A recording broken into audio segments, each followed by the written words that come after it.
Hi, my name is Jennifer Jackson. I'm a registered nurse and assistant professor in the Faculty of Nursing at the University of Calgary. And this is a quick video on how to use references when you are writing reflection. So for nursing as a practice discipline throughout the education programs at both the graduate and undergraduate level, it requires a lot of personal reflection. And that's something that continues in your practice beyond the end of your formal education. So because we are continuously improving, continuously developing our practice, we also need to be reflecting on our work. So to try and build those skills, we ask you to write a lot of reflective papers while you are going through school. So we have this balance of a reflective paper, but you also need to reference broader literature. And how do you navigate including a variety of sources when you're talking about your own personal experience? So I'm going to show how to kind of blend those two things together. I also want to say, remember, when you're writing a reflective paper, the reflective paper is about you. It is about you and your experience and your growth and your opinions and how you were affected. The biggest mistake I see in these kinds of papers is that people spend a lot of their word count describing what happened, who was involved, what was going on with the patient that day, who else was in the clinical group, what the instructor was doing, what the primary nurse was doing, all of these kinds of things. And that is, in this specific context, not important. A reflective paper is about you and your experience and your learning and your growth. So when you are writing these papers, the descriptive part, saying what happened, needs to be as short as possible. Also, when we think about Bloom's taxonomy, description is a lower level skill, and a higher level cognitive skill is to apply and analyze. So you do need to give some description. You do have to set the scene of, like, generally this is what was going on, but I promise you it can be shorter than you think it can. So for example, I've seen papers where students say, I had a patient who was 56, they have high blood pressure and diabetes, and they had just had surgery, and et cetera, et cetera, et cetera. And I came in and found the person unconscious on the floor. Then I went and got the nurse, but she was upset with me, and so I tried to get another nurse, and then eventually we called the code team, and this happened and that happened and so forth. The version of that you need for a reflective paper is, I walked in, found my patient unconscious on the floor, tried to get help, and ended up needing to escalate to the code team. So 1 to 2 sentences. That's all you need to say so that the reader knows generally what you're talking about. Now, if you're going to discuss the gender impact of this event in more detail, then you might need to include some information about gender. But generally, you want to keep that description as short as possible. That's the biggest mistake I see in students' assignments, is they give tons of description. So keep that short and get to the analysis part. So how do I use citations when I'm analyzing my own behavior? So this is, I'm going to flip over to a Word document and show you how I recommend doing that. So if you're writing, let's assume we're starting in the middle of the paper, and so we've already got an introduction, and we've got a map, we have a plan of the topics we're going to cover, and we're thinking about what we're going to put in here. So we could say that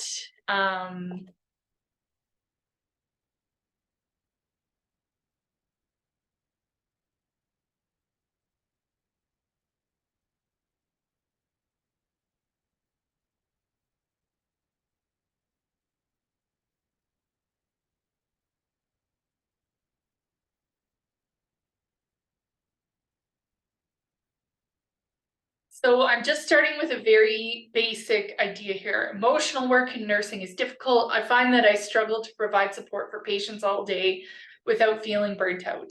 By the end of a 12-hour shift, your compassion well might be a little bit dry. And so maybe this is a case where towards the end of a clinical day, you maybe said something that was a little short to the patient and it didn't work the right way. So now you're reflecting on this. How can I make this behavior more therapeutic in future? How can I avoid this end of the day dip? And so you've talked about here, I struggled with this.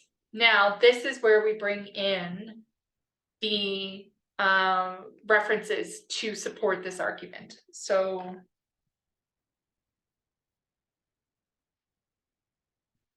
I'll just use my reference manager.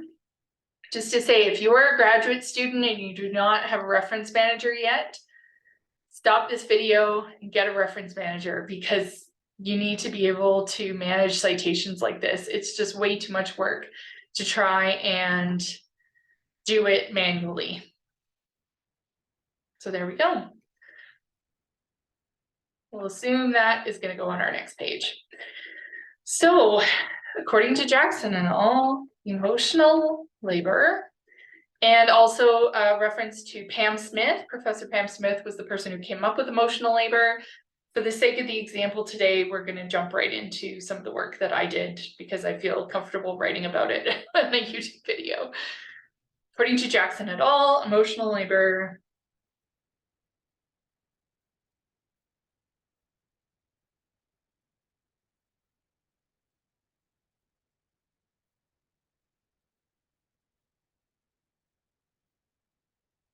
According to Jackson et al., emotional labor is difficult, skilled work.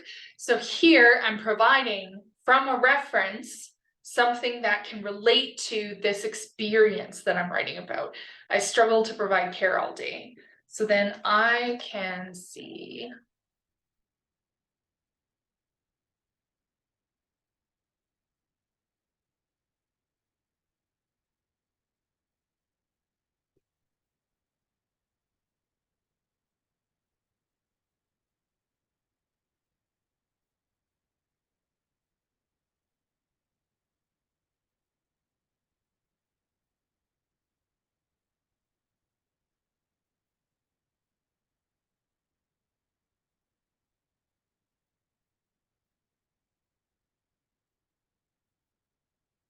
So I can see this research finding reflected in my work on the ward because shifts are tiring for everyone.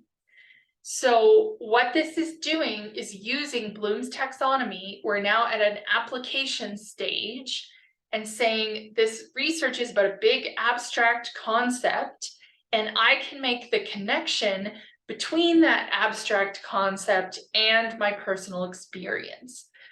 So this shows a much higher level cognitive skill than just explaining what has happened and how you felt about it without including the research. So you've elevated the quality of your work here and provided academic sources, but also still authentically talking about your experience.